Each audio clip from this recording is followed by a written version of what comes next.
There's a subtle difference between empathy and pity, and that difference changes the entire energy of love. Have you ever sat beside someone you care about while they were breaking down inside?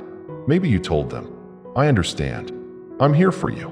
But deep down, there was still distance between you and them, an invisible separation. Take a breath for a moment. Slow down the noise in your mind.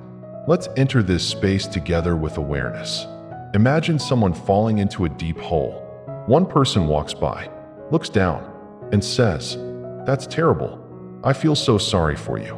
They toss down a piece of bread, then continue walking. Later, another person arrives. No dramatic words, no pity. They quietly secure a rope, climb down into the darkness, sit beside the person, and say, "We'll rise together." That is the difference between pity and empathy. And maybe that's why so many spiritual teachers remind us that real love is never rooted in judgment. Pity keeps separation alive. It unconsciously says, "I'm okay, and you are broken." Even when it sounds kind, pity can quietly strip away another person's dignity. The ego still remains at the center. But empathy is different. Empathy dissolves the ego. For a moment, there is no me and you. There is only presence. You feel their fear without needing to control it. You witness their pain without trying to fix them. You become a safe space where another soul can finally exhale. Modern neuroscience speaks about mirror neurons, how human beings emotionally resonate with one another. Mirror neurons. Ancient spiritual wisdom described the same truth long ago in a simpler way. When the ego softens, compassion naturally appears. That's where healing begins.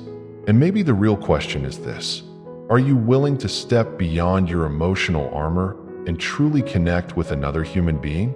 Because mindfulness isn't about escaping uncomfortable emotions. It's about remaining conscious in the middle of them. The next time someone you love feels angry, anxious, or emotionally shattered, pause before trying to change their state. Don't rush to brighten the moment. Don't immediately search for solutions. Instead, simply be there. Hold their hand. Breathe slowly. Listen without resistance. Sometimes empowerment is not about saving someone. It's about helping them feel seen without shame.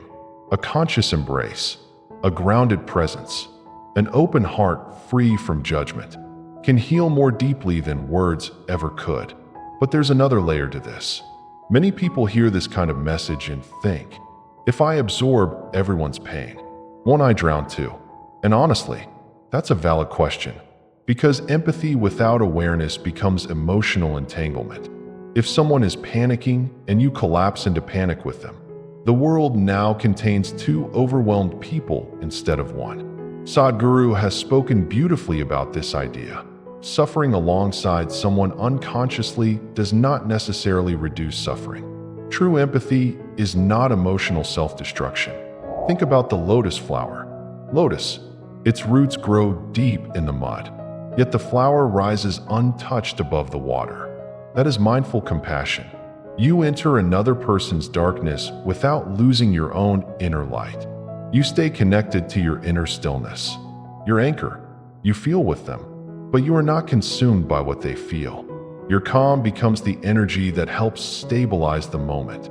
That's spiritual maturity. That's conscious love. That's empowerment.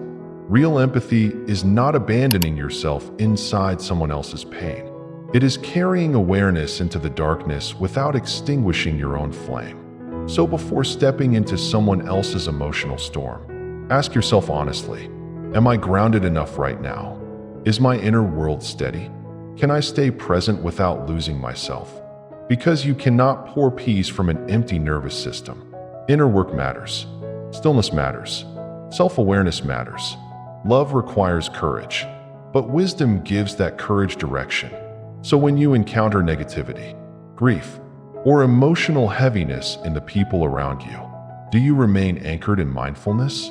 Or do you get swept away by their emotional current? Maybe that question alone can transform the way we love.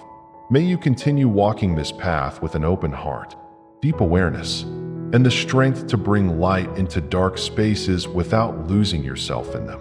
Peace, presence, and empowerment are already within you.